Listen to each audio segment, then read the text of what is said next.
I'm gonna have to fetch the photo, the panel to put in this in the opening, because I want to talk about this chapter.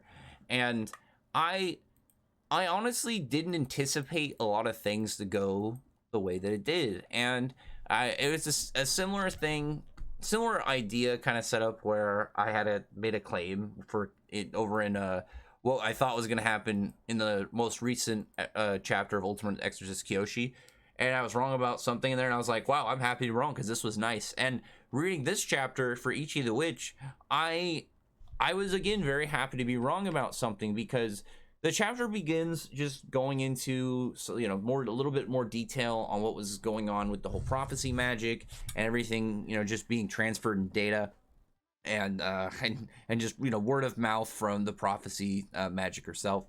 But it's like, okay, well, not Kyoshi, sorry, wrong series. I started mentioning another one, and I'm already dipping over into getting names mixed up. Ichi ended up getting the Uro magic, gave him the potential to acquire the World Hater magic, but at the same time, it's like, well, now because things got closer and they actually met, the prophecy became clear to her, and she determined that that Ichi will die in the process. I think it's going to be one of those things that it's very vague, and once something else happens that triggers a further like refining of this prophecy, she's going to find out it's not just Ichi will die, it's this will happen that could say X die, or why, whatever the more fine details of it. I don't think it's literally going to, he would get the magic and he would just collapse. It has to be something that is of a greater substance, something, but at the same time much more complicated, I would assume. But in the chapter, I didn't really have a lot of, like, I didn't think there was going to be much more like direct expansion into that, because that's going to be something that's going to be for later when we get again to the parent, this cooperative yet half-baked prophecy giver. But after that, we get to Descaros, and I still am wondering what's, there needs to be a thing in volume 1 that gives pronunciation for some of these characters. I would really appreciate it, because I just always get annoyed if I think I'm saying a name incorrectly, but I mean, at some point I'm gonna get it. We have like Descaros and Toga Ice. They're just kind of chilling. They're at a bar, or at least just a wizardy bar. I guess witchy, because there's no wizards here except for Ichi. Well, he is a witch, but technically wizard, I guess, classification. I don't know. They're out there just drinking. She's just hanging out. Descaros is drinking her troubles away. We have a funny moment that I didn't really think about, that's actually really cool about the verse, is because Togeis got the whole mushroom magic, you now have this extra little guy that is going around just being like extra friendly and polite to all of the other magics inside her magic circle. And I didn't even really think about the idea of seeing other characters' magic circles, so I wonder what Descaros looks like with all these different magics inside. Because Descaros is much more, because if you think about the idea that a lot of the witches, if they are going after specific themes, say like Toga Ice, and they're saying they want their magic to be, like the magic circle to be a certain way, I would assume Descaros, just because of how she is, she just gets what she wants. So her magic circle probably has to be completely chaotic, with all of the magics just going about all the time. But it was funny that she was upset that she got this and didn't get the Hisame magic. I'm guessing there's no way to trade. There's no way to swap them around, just because, I don't know.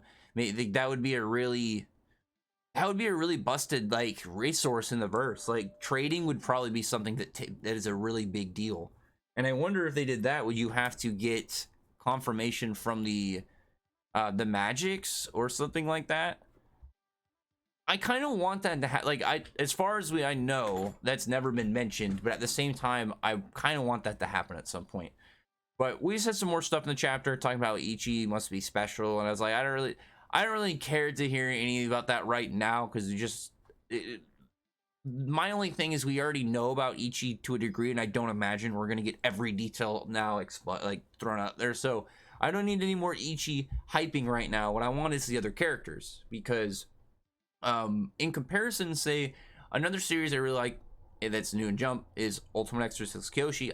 I think that right now has the best character. Like, every time a character is generally introduced, they're really interesting in some way, shape, or form, and the dude just seems to have a really strong grasp on character writing and, well, character presentation. It's like, it's not like every character has a million backstories already, but it's just like, you know, you put in a character, they're already interesting and they're already likable. In opposition with Ichi the Witch, Ichi the Witch is focused more on the world and showing more of like just the style of this world, and it's kept the cast relatively small so far, but we haven't really got into anybody's backstory and finding more about their characters besides Ichi until, I would say, mostly this chapter, because we got a little bit about like Kid Togais and Descaros and like just their shenanigans, but that's only so much and you can only count it to a degree.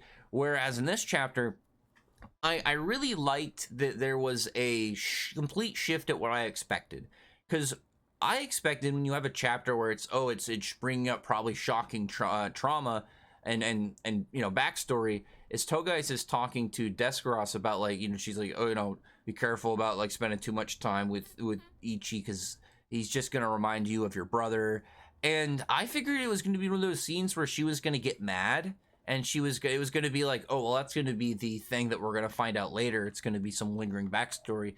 But it seems like, no, this is going to be this is the opening to her backstory and opening to more of her character, because she didn't fight about it at all. She just started drinking him, you know, and that's another thing though. But I like that it's not what you expected. That she just like, she seems to be not okay with it, I would imagine, but just in acceptance. But at the same time, it's still something that she struggles with. That's why she's drinking, and she's able to talk about it, but it's not something that she's ever fully been able to kind of get over, which again makes sense. So this was more of a chapter just to show less of, oh, well, we're gonna find out this stuff about her brother, blah blah. It's more of showing, like, if you think about it, a character's, like, you know, the shackles and scars of her past that she still has on her, and those are going to be the things. Because at the end of the chapter, when they're talking to each other, she says she wants that Ichi to be her family. I'm curious to know if that is going to be more of like a witch thing, where it's like a group where they're connected magically. Maybe there's like, oh yeah, you have a way to be able to use some of my magics, they're connected, or like I can give you protection and buffs, or so. You know, there's going to be something that expands the verse, and it's not just going to be her being like, I'm adopting you, motherfucker. But as it were, it's intriguing that it's giving her, it's showing that her backstory and giving her a level of both shown, but at the same time mostly unknown history that we haven't gotten. But it's showing us in a way that opens her character to just be more than just, oh yeah, this is going to be something they're going to talk about at some point. It shows that she has not taken this well, and she has to, she's just kind of coping in a lot of ways, like, not, you know, not in like a meme way, but again, she's drinking a lot. She's got this guy that reminds her of her brother. Clearly, like, her brother was reading magic books, but he can't learn magic, so it makes a lot of sense of why she would have that same feeling with Ichi.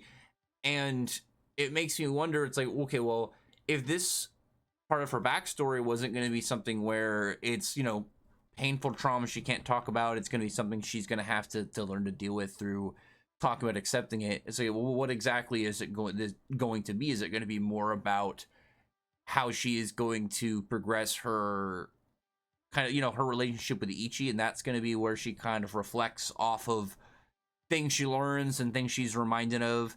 Is, I think it'd be really cool that maybe instead we see not just, oh yeah, this is what her brother would have said, because we see, you know, her brother was interested in magic. It's kind of like what Ichi said, that magic was really interesting.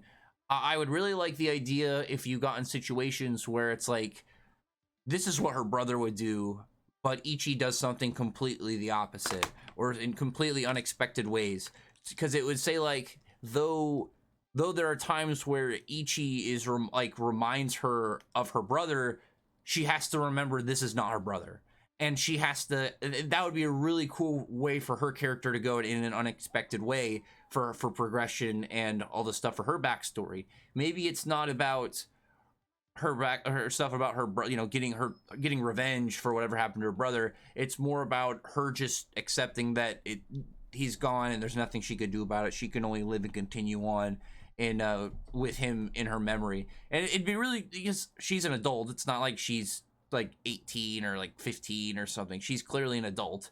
So she's had this on her mind for a long time, and it was her little brother. And I would assume that in a world where she is a magic prodigy and she's clearly very powerful, her younger brother, who is just a regular kid and has no powers or abilities, she probably would feel really protective of.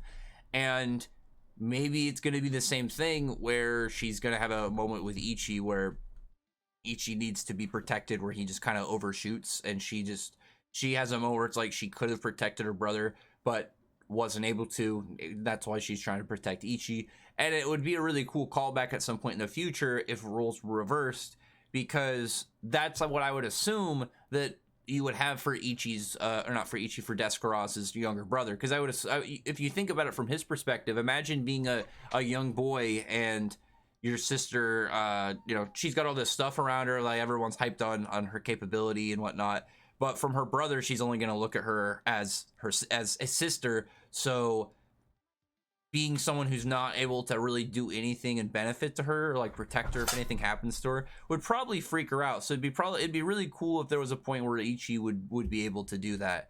And again, I like chapters like this because when you really think about it, the chapter for the most part, it's like, okay, we got a little bit of information on stuff we already had. We had some moments just between Totally Ice and Descaros in general. We got a little bit of backstory on Descaros's brother, and then the whole thing at the end of the chapter with her wanting him to be part of her family.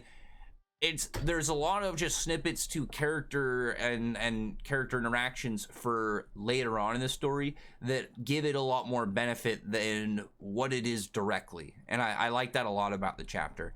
But anyway, other than that, tell me what your comments tell me in the comments below what your thoughts around the chapter, where you think this is all going.